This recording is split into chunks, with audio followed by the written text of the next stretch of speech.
were often on the front lines in action or potential action every day.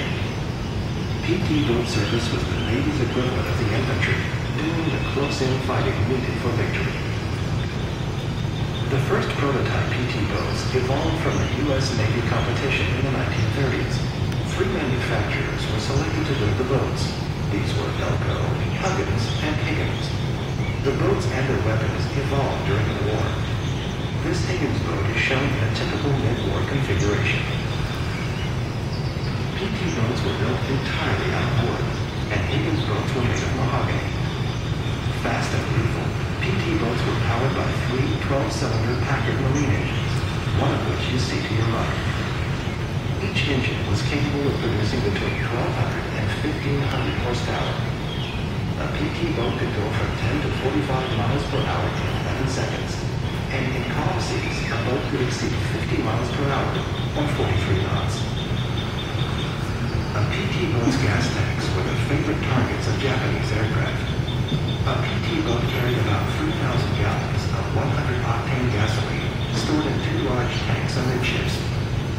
Cruising at a typical speed of 35 knots, a PT boat would consume up to 300 gallons of gasoline an hour, giving the boat an operating range of about 520 miles. Pound for pound, PT boats were the most heavily armed ships in the Navy. They carried everything from 37mm anti-tank guns to rocket launchers and mortars. On the bow of this boat is a 20mm cannon. 2 sets of twin-mounted 50-caliber machine guns are positioned in the gun tubs on either side of the cabin. A 40mm Rolls-Royce anti-aircraft gun is mounted on the stern, while 2 21-inch Mark 13 torpedoes and 1 Mark 10 depth charge are placed amidships on both the port and starboard sides. The torpedoes and depth charges are mounted on roll-off racks and would simply be dumped over the side when they were used against enemy ships.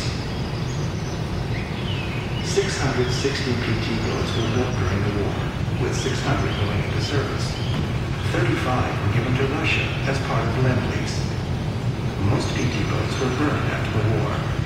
A few that were in the U.S. when the war ended were stripped of military equipment and sold as surplus, including PT-309, the boat in this exhibit.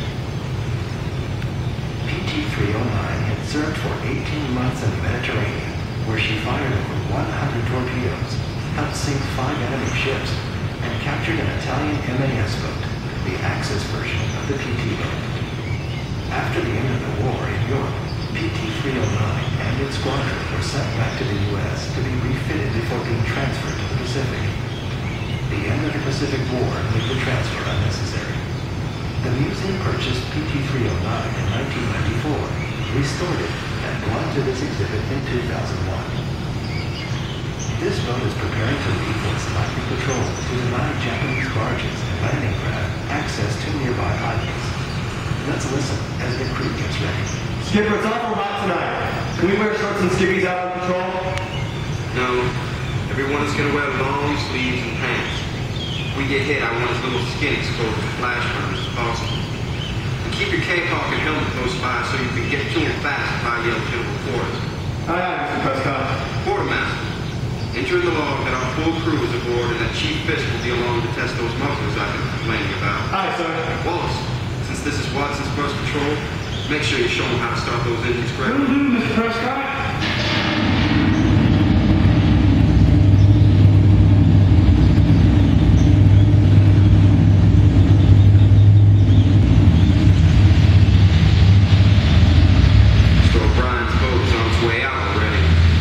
Get everything stowed away. We shut off in 5 minutes.